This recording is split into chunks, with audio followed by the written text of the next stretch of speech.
और जबलपुर के नानाजी देशमुख पशु चिकित्सा विश्वविद्यालय से सरकारी रिसर्च और प्रशिक्षण योजनाओं के नाम पर जो बड़ा घोटाला यहां पर सामने आया है उसने हर किसी के होश फाख्ता कर दिए। दरअसल पंचगव्य और दूध उत्पादों से कैंसर ठीक करने की रिसर्च के लिए मिले करोड़ों रुपए रिसर्च स्कॉलर्स और अधिकारियों ने मौज मस्ती में उड़ा दिए।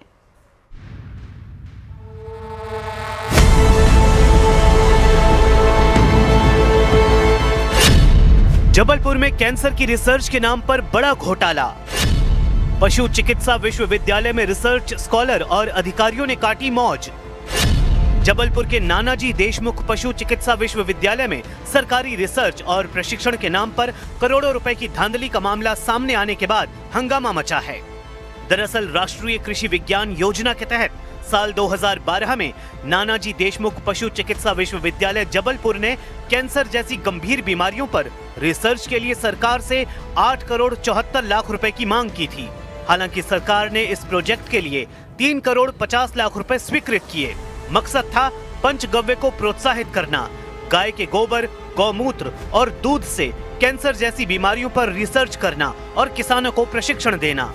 लेकिन जांच में सामने आया कि ना तो जमीनी स्तर पर कोई ठोस रिसर्च हुई और ना ही किसानों को प्रशिक्षण दिया गया।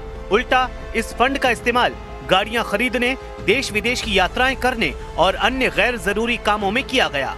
शिकायत मिलने के बाद कलेक्टर के आदेश पर एक जांच समिति गठित की गई, जिसने जब दस्तावेजों की पड़ताल की तो चौंकाने वाले खुलासे हुए।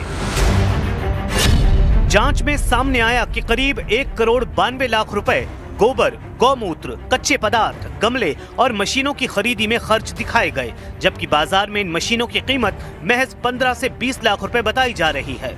रिसर्च के नाम पर गोवा, बेंगलुरु, हैदराबाद, मुंबई और दिल्ली जैसे शहरों के लिए 24 हवाई यात्राएं की गई।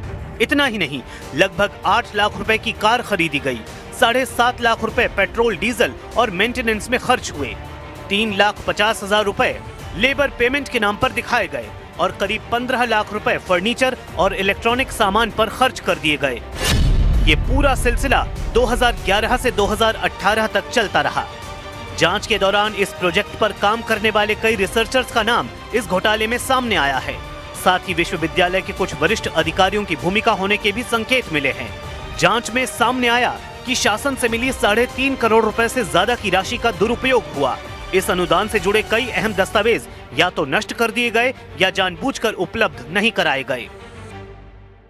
3.5 करोड़ का उन्होंने जो प्रॉपर एस्टिमेट जो आया था उन्होंने प्रस्तुत नहीं किए गए हैं। हमने उनके जो उन्होंने उपलब्ध कराए थे दस्तावेज, उनकी जांच किए, उसमें हमें कुछ ऐसी चीज़ें मिल गई जैसे उनके द्वारा वाहनों की खरीद की गई थी, वो उसमें था ही नहीं। और दूसरा, कुछ यात्राएं भी की गई थी, उनका भी उसमें एस्टिमेट में नहीं था।